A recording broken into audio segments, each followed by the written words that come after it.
And my colleague Komla Kluche joins me from Sunyani for updates of how events are shaping up for the manifesto launch of the NDC. Good afternoon, Komla. If you can hear me, what can you report?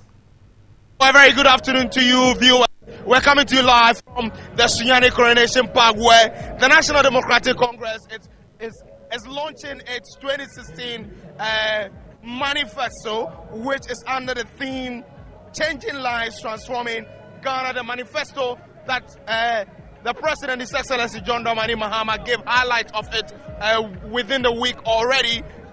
There's been mixed reactions and all that, but he said, well, they are convinced that this is the best document they have going into the 2016 general elections. One person who understands politics, one person who understands the dynamics of it is the Honorable Enoch Mensah, who is the Member of Parliament for Nigo Pram Pram. A very good afternoon to you, sir. Good afternoon, and good afternoon to your listeners. A good opportunity to have you speak with us on TV3 for you. What is the most inspiring thing that you have seen about the manifesto so far? The manifesto is very inspiring because it's focused. The issues raised, I'm sure that you listen to the highlights. And from that, what happened during that period was a certain target group were met. And the highlights role. Now the president is coming to meet the rank and file of the party to go into some details with them. That's why we're here. And do you not agree with the critics who say, for instance, some of the targets or some of the things that the president said he was going to do in the manifesto are unachievable in a 4-year term? I mean, would you not agree with those who do not necessarily side with you that you are overly ambitious? Human beings want to be ambitious. Overly ambitious. But we are not overly, we are not inordinately ambitious, but we have an ambition. We set targets and we are going to work towards achievement of that target. You should set the target within your limit, and your limit is 4 years. As far as we are concerned, within the 4 years, the issues that we have put before us are achievable. You were one time Minister of Employment, if my memory serves me right. Yeah. How do you think that this manifesto is going to solve the huge numbers of unemployment in the country?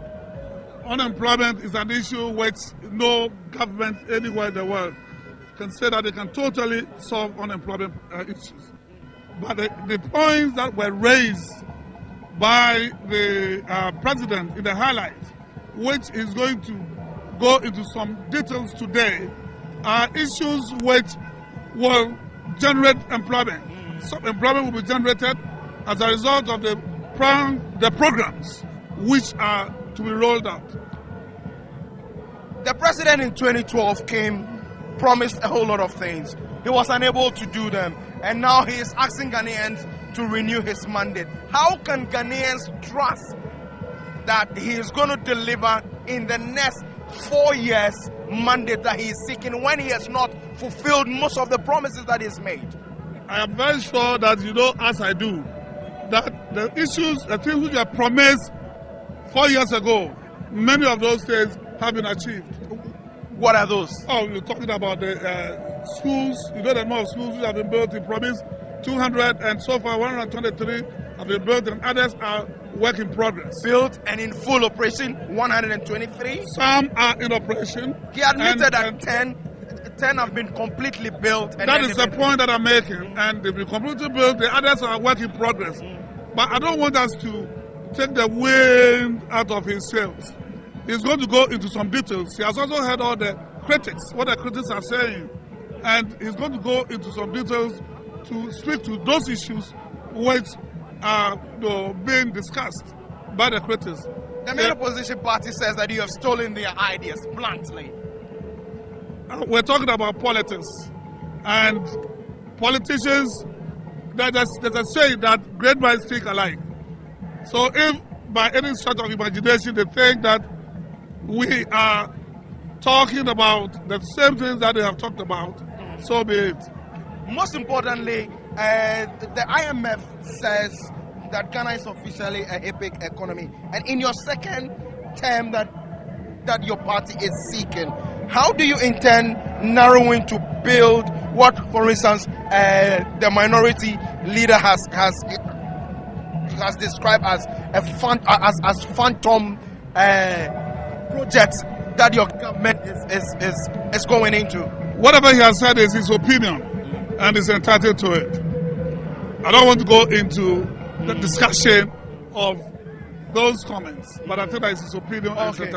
All right. Okay. I'm grateful that that is the Honorable Enoch Mensah, who is the Member of Parliament for Ningo Pram Pram. Now, I'm going to speak to one person who is who has been at the forefront of youth enlightenment and then the youth within the NDC, and he's a national organizer, national youth organizer of the NDC, Sidi Abubakar. Sidi, we spoke in Cape Coast. You said that, well, John Mahama's second term is what is going to transform Ghana. Now the manifesto is virtually going to be launched in some few hours, so to speak.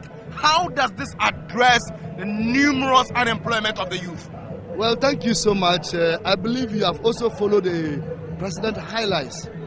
When he talks about the highlight on the manifesto, you saw that nobody is criticizing it that it will not solve the problem of this country, because the manifesto is watertight. Everything was considered, because the expert who sat down to come out with the manifesto includes the president. So he leaves the manifesto.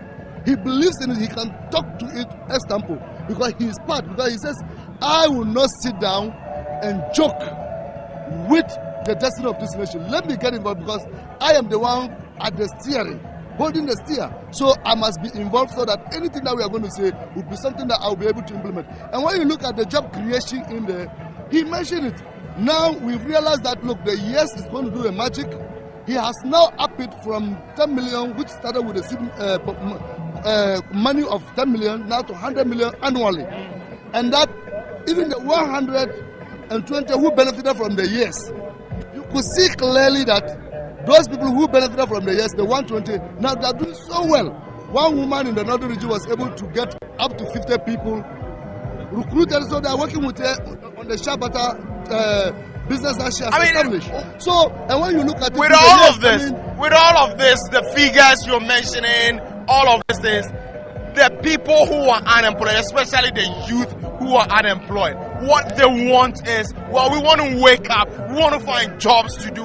How does the John Mahama second term administration want to give jobs to these people? Trust me, the man says he's going to tackle the unemployment aggressively. How is he going to tackle it? He said, well, that is why he's now saying that they are going to rebrand the technical education, the technical and training education. So that one, they are going to rebrand it, and also they are now going to rebrand the labor office, so that it will make it attractive, so that anybody who completes from university can walk to labor office and say, I have finished school and I need to be registered, so that when job opportunity comes, I'll be called.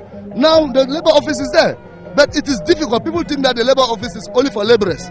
Now the labor office, sometimes they are even looking for opportunity. How does this tie into the national youth policy? Well, that is why I'm saying that, our manifesto is what represents the national youth policy. Because whatever that we said in the manifesto is what we are going to carry. And when we carry it on, I believe the youth are the people who benefit at the end of it all. Because he said it, and I believe in His Excellency the President. The last time he says, I'm going to tackle the unemployment rate seriously. When he says he's going to tackle the unemployment issues, and we said, look, this man can do it. He says with infrastructure, people were not believing him. And now look at Ghana. If it is anything, nobody talks about infrastructure, because the man has achieved it. Even if you are a blind, you will have a feel of it. Even if you can't see, you can feel that, look, development is going across. And since this time around, he is saying that he is going to tackle the unemployment issues. I believe sincerely that he's going to do it for us. Sidi Abubakar is the national youth organizer of the National Democratic Congress, who will be launching their campaign. So then let me just run by you so much. Before I take leave of you, the program as we have received from them. We understand that at 12:45, His Excellency Pakwesi Bekwia Misata, the Vice President, will be arriving, followed by His Excellency John Dramani Mahama at 1 p.m. Then there'll be introduction guests. The campaign spokespersons will speak and all that. But from all indications, they are expecting that the program should not travel beyond 3.5, 4 hours. So that's how it is. You can see the whole place is already filled to the brim, and then people still wanting to come in. And so that's it from us here at the Sunyani Coronation Park, live from the Bono Hafo region.